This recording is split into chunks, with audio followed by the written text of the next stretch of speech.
Tandis qu'ils parlent, la nouvelle tombe comme un coup de tonnerre.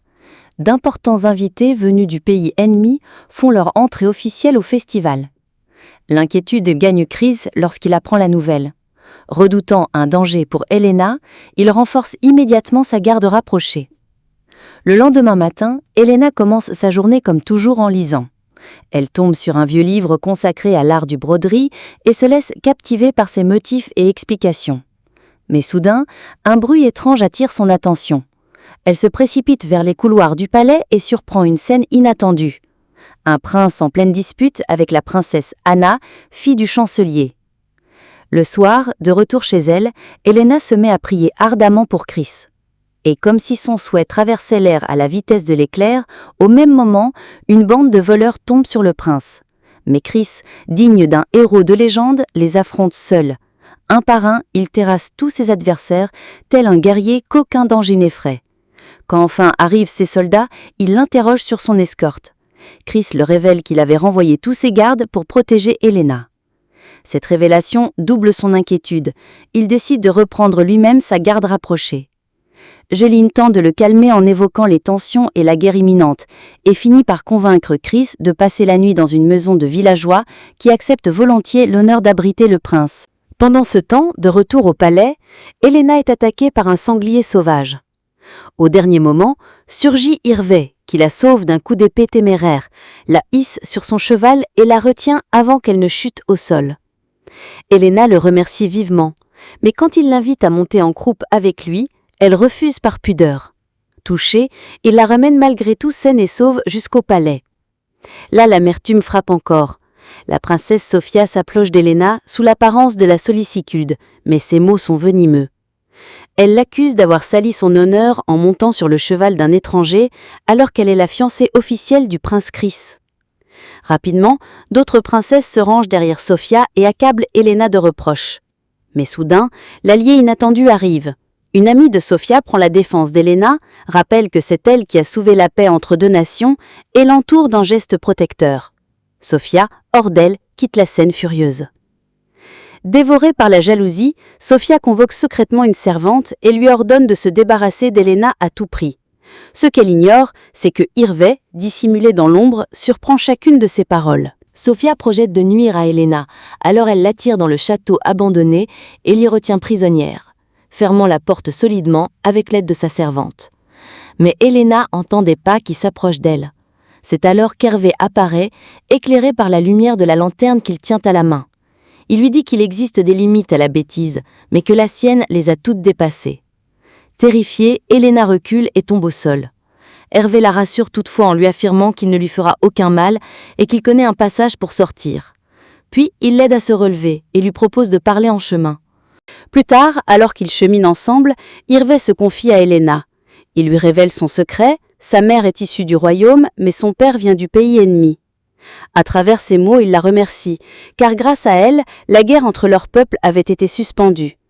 Dans ses yeux brûle une admiration profonde qui ressemble de plus en plus à l'amour, oublions presque l'existence de Chris. Helena, troublée, détourne le regard. Peu après, des soldats se joignent à eux, mais Hervé les apaise. Ce n'est pas une menace, il s'agit simplement de sa garde personnelle, preuve de son rang et de sa vraie identité. Au même instant, des brigands surgissent et attaquent le groupe. Hervé et les gardes dégainent leurs armes pour protéger Helena et leur donnent de fuir. Le garde la prend aussitôt avec lui, mais en chemin, il découvre que les bandits tiennent déjà la princesse Anna en otage. Rapidement, eux aussi sont capturés. Le chef des brigands ne sait pas identifier laquelle des jeunes filles est Helena et interroge ses prisonnières. Personne ne répond, mais lorsqu'il écrase de ses bottes un tas de livres, Helena s'enflamme et ne peut se contenir, révélant son identité par sa colère. Avant qu'elle n'aille plus loin, Anna s'interpose et proclame fièrement qu'elle est la véritable fiancée du prince Chris. Surprise, Helena comprend qu'Anna prend les coups pour la protéger. Les brigands dévoilent alors leurs véritables intentions, semer la discorde entre les nations, exactement comme ils l'avaient fait lors du drame frappant la famille d'Hervé. Depuis, la guerre et la méfiance n'ont cessé de hanter les royaumes. Hervé écoute leurs propos et réalise qu'ils cherchent à s'emparer des terres en provoquant le chaos. Mais avant qu'une bataille ne devienne inévitable, 3 mystérieux combattants masqués apparaissent soudain. En un éclair, ils neutralisent tous les bandits. Lorsqu'ils retirent leurs masques, Elena les reconnaît. Ce sont des fidèles assistants de Chris. Ils étaient venus pour la secourir. Peu après, Chris fait son apparition, accueilli par la stupeur générale. Devant tous, il connaît la vérité de ce qui s'est tramé. Elena avait été piégée. Sophia finit par avouer sa jalousie, mais Ferry arrive avec la servante coupable et dévoile la véritable manipulation. La domestique avait monté Sophia contre Elena, exploitant sa rancune pour mettre le plan à exécution avec les brigands. Effondrée, Sophia s'excuse. Elena, dans sa bonté habituelle, choisit de lui pardonner. Dans un murmure à l'oreille d'Elena, Chris la prévient tout de même. Des rumeurs circulent sur sa proximité avec Hervé. Gênée, incapable de savoir que répondre, Elena baisse les yeux.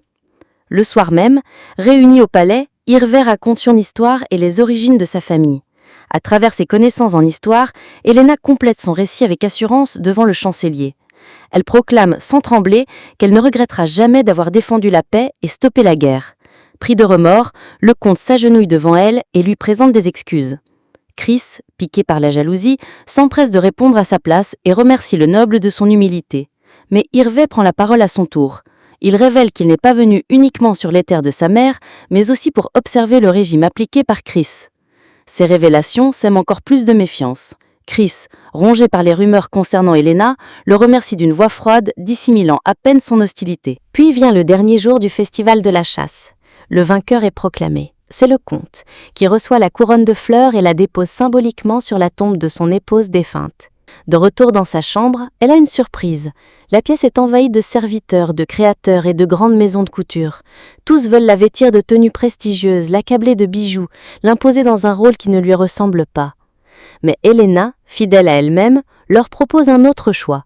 Une robe brodée des symboles de l'histoire du royaume. Les créatrices l'ignorent, chacune vantant sa propre marque. L'atmosphère dégénère. Elles en viennent à se disputer entre elles, laissant Elena perdue, incapable de réagir. C'est alors que la reine apparaît. En une seconde, tout le monde s'immobilise en silence et se range sagement en ligne pour l'accueillir. La reine, douce mais imposante, prend Elena à part et la met à l'épreuve. Avec des mots pesés, elle lui demande si elle est prête à assumer sa décision, devenir membre de la famille royale et se tenir dignement aux côtés de son fils unique, son précieux héritier Chris. Elena, intimidée mais sincère, lui répond avec humilité « Je ne vous décevrai pas, Majesté ». Plus tard, elle descend aux côtés de Chris pour accueillir une invitée particulière, la sœur de son ancienne fiancée, le premier amour de Chris dans sa jeunesse. Mariée et endeuillée après la mort de son époux, elle revient au palais avec l'intention de relier à nouveau leur famille. Son projet est clair, marier sa jeune sœur à Chris. Les sous-entendus pleuvent. Mais Chris, ferme et fidèle, dissipe l'ambiguïté. Il proclame devant tous qu'il n'aime qu'Elena désormais. Après avoir salué poliment l'assemblée, il retourne à ses affaires, mais pas sans dire au revoir publiquement à Elena. Les jeunes filles présentes la regardent avec jalousie et amertume. Ce moment de tendresse affichée les rend envieuses. Alors que Chris est accaparé par les lords affaires de l'État, Elena se retrouve à passer bien plus de temps avec la reine, presque davantage avec son fiancé. Ensemble, elles assistent à un banquet offert en l'honneur de généraux et d'alliés. Dès l'arrivée d'une délégation militaire, la reine met en garde Elena discrètement. Le choc est brutal lorsqu'Elena remarque qu'une des jeunes invitées porte exactement le modèle de robe qu'elle-même avait imaginé, preuve qu'une espionne s'est glissée parmi les servantes et vole ses idées. La reine furieuse ordonne après la réception qu'Elena regagne sa chambre et garde le silence. Elena comprend et obéit. Le lendemain, on retrouve Elena dans les archives, croulant sous les tâches. Les employés, profitant de sa gentillesse, lui donnent encore des volumes et des parchemins à transporter jusqu'à la bibliothèque. Humble comme toujours, elle accepte. En chemin, elle soupire en son fort intérieur. Si seulement ils engageaient des porteurs, je ne serais pas traitée comme une mule. Et c'est là qu'elle croise l'aigle noir, l'aristocrate arrogant qui lui oppose un mépris venimeux. Il la ridiculise devant les autres princesses, affirmant qu'elle n'est pas digne du prince et que son rôle n'est que de nettoyer les parasites qui tournent autour de Chris. Bouleversée, Elena se sent rongée par la culpabilité. A-t-elle sans le vouloir détruit le premier grand amour de Chris ? Ses pensées noires la consumant, elle se rappelle d'une ancienne lettre qui lui avait brisé le cœur. Elle erre seule, prisonnière de son chagrin, jusqu'à ce que Ferry intervienne. Le fidèle espion la retrouve chargée de livres, l'aide à porter son fardeau. Livres et peines confondues. Sur le chemin, alors qu'elle veut lui confier son désarroi, il la coupe doucement et lui conseille « Parle au prince ». ne garde jamais ton cœur trop lourd pour toi seul. Après toutes ces conspirations déjouées, la vie semblait enfin vouloir reprendre son cours. Helena espérait savourer des instants de douceur et de romance auprès de Chris, mais cette accalmie fut brisée par Jeline qui les interrompit pour rappeler au prince que ses devoirs l'appelaient. Chris, bien que contrarié, lui répondit avec fermeté. « Je reviendrai, et je détruirai tous les ennemis qui menacent notre bonheur. » Puis il prit congé, laissant Helena admirative de son courage. Quelques jours plus tard, la servante informe Helena que la sœur de l'ancienne fiancée du prince l'attend dans sa chambre et désire lui parler en privé. Intriguée, Helena accepte. Dès que les deux femmes se retrouvent seules, l'autre prend la parole sans détour. Elle lui demande d'échanger sa place avec sa sœur dans le cœur de Chris, affirmant que ce serait mieux pour tout le monde. Ces mots sont cruels. Elle accuse Helena d'être une intruse dans une histoire d'amour qui remonte à l'enfance, celle qui liait Chris et son aîné. Elle raconte comment ils s'étaient aimés très tôt, comment un homme âgé avait brisé leur relation en épousant sa sœur. Et comment un jour, elle l'espère, ils redeviendront unis. Elle conclut en insultant Helena, la qualifiant de princesse inutile, ennuyeuse, collée à ses livres, un poids pour Chris. Helena, fragilisée, encaisse en silence. Elle ne répond pas aux humiliations, et lorsque la jeune femme s'en va, Helena reste seule, enfermée dans ses pensées, fuyant comme d'habitude dans la bibliothèque. Mais au lieu de trouver réconfort dans les livres, elle leur reproche aujourd'hui d'être les témoins muets de ses malheurs. Du fait qu'à travers eux, même ceux qui ne la connaissent pas osent juger sa valeur. Déchirée entre l'amour qu'elle ressent et les doutes instillés, Helena se dit qu'avant toute rupture, elle doit au moins demander à Chris la vérité sur son premier amour. Elle espère que tout cela n'est qu'un mensonge, mais la peur d'avoir ruiné un bonheur passé la hante. Lorsqu'une fidèle servante lui demande la raison de sa tristesse, Helena éclate en sanglots. À ce moment survient Chris, qui, inquiet, exige de lui parler en privé. La servante tente d'intervenir pour la protéger et lui donner le temps de se calmer, mais Chris l'interrompt sèchement. « N'interfère pas dans ce qui ne te concerne pas. » Honteuse, la domestique se retire. Helena, troublée, s'excuse et avoue qu'elle a besoin de temps pour réfléchir. Déçue, vexée, Chris la laisse partir seule, retournant au palais, tandis que le cœur d'Helena se brise encore davantage. Chez ses parents, Helena passe la nuit à regretter. Elle maudit ses propres gestes impulsifs, son incapacité à laisser Chris s'expliquer. Et ses larmes ne tarissent pas. Elle revoit toutes les épreuves qu'ils ont traversées ensemble, saisit le poids d'un seul faux pas et décide qu'elle doit lui demander pardon. Mais il est loin déjà. Le matin, Helena se rend au palais pour s'excuser auprès de Chris. Mais en chemin, des servantes viennent à sa rencontre pour lui raconter qu'une d'entre elles a été chassée de sa chambre. Elle s'y dirige alors et avant d'ouvrir la porte, elle entend la princesse, celle qui avait déjà volé le dessin de sa robe, en train d'insulter la servante et de lui ordonner de lui remettre le nouveau modèle de la robe d'Helena, tout en retournant la chambre de fond en comble pour le trouver. À ce moment-là, Helena découvre quelle servante l'a trahie. Elle ouvre la porte et les surprend en flagrant délit. Mais la princesse, insolente, lui demande ce qu'elle fait là, à cette heure. Helena, restant pacifique, lui tend le dessin de sa robe, qui n'était en réalité qu'un flacon d'encre. La princesse, furieuse, tente alors de l'attaquer avec cette bouteille. Mais la fidèle servante s'interpose, et dans la bousculade, c'est finalement la robe de la princesse qui est tachée. Ironiquement, la même robe dont le dessin avait été volé à Helena. Furieuse, la princesse accuse aussitôt Helena d'avoir fomenté un complot avec la servante pour ruiner sa tenue. C'est à ce moment que Chris intervient, coupant court à l'incident. Ses gardes saisissent la princesse par le bras. Elle est mise aux arrêts. Elle menace d'obtenir justice et d'exiger réparation.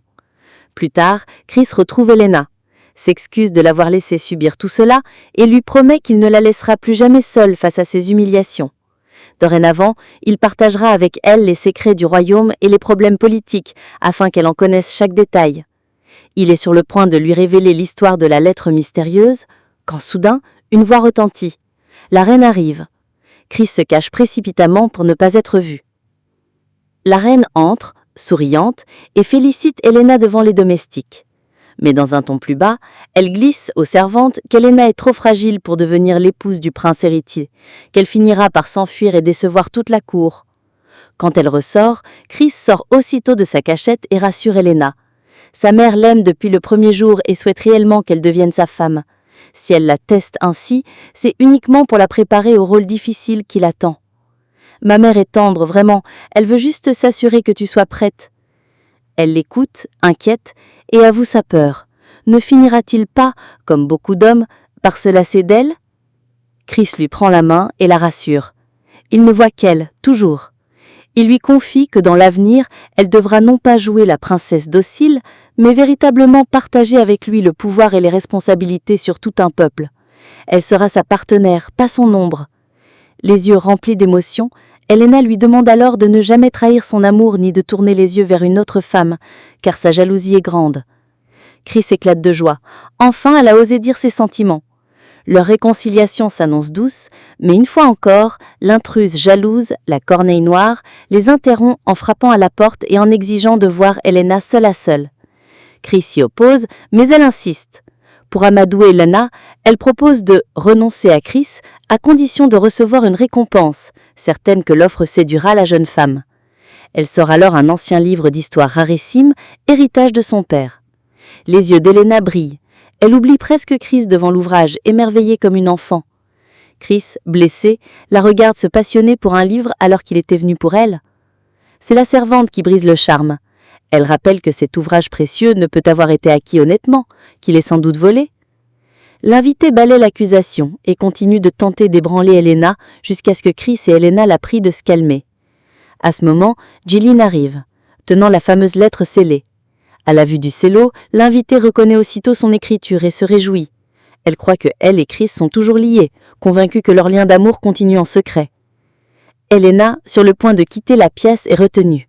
Chris lui demande un instant encore et clarifie enfin la vérité, d'une voix ferme.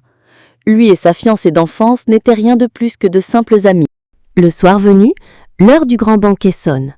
Helena fait son entrée au bras de Chris, vêtue d'une somptueuse robe rouge éclatante. Dès qu'elle apparaît, toute la salle est suspendue à sa beauté. Le roi et la reine les accueillent. Le roi, impressionné, ne peut cacher son admiration pour sa grâce. Puis, enfin, la future belle-mère d'Helena prend la parole avec bienveillance et loue sincèrement la jeune femme pour la première fois. Mais la sérénité ne dure pas. En un instant, la reine se rappelle l'affaire du vol du dessin de la robe. L'atmosphère se tend et ses paroles deviennent plus dures, glaçant le cœur d'Helena. Pourtant, cette fois, Helena prend sur elle. Avec calme, elle remercie sa future reine et retourne la situation avec délicatesse. Ce geste désarme la souveraine, qui finit par se radoucir. Chris, amusé, rit doucement devant cette relation mi-sérieuse, mi-enfantine entre les deux femmes de sa vie. Le roi interrompt la scène en se levant pour féliciter Helena officiellement. Devant toute l'assemblée, il la remercie de ses nombreux efforts et de la manière dont elle a contribué à la prospérité du royaume. Puis, avec un sourire, il lui offre un honneur inattendu, choisir elle-même sa récompense.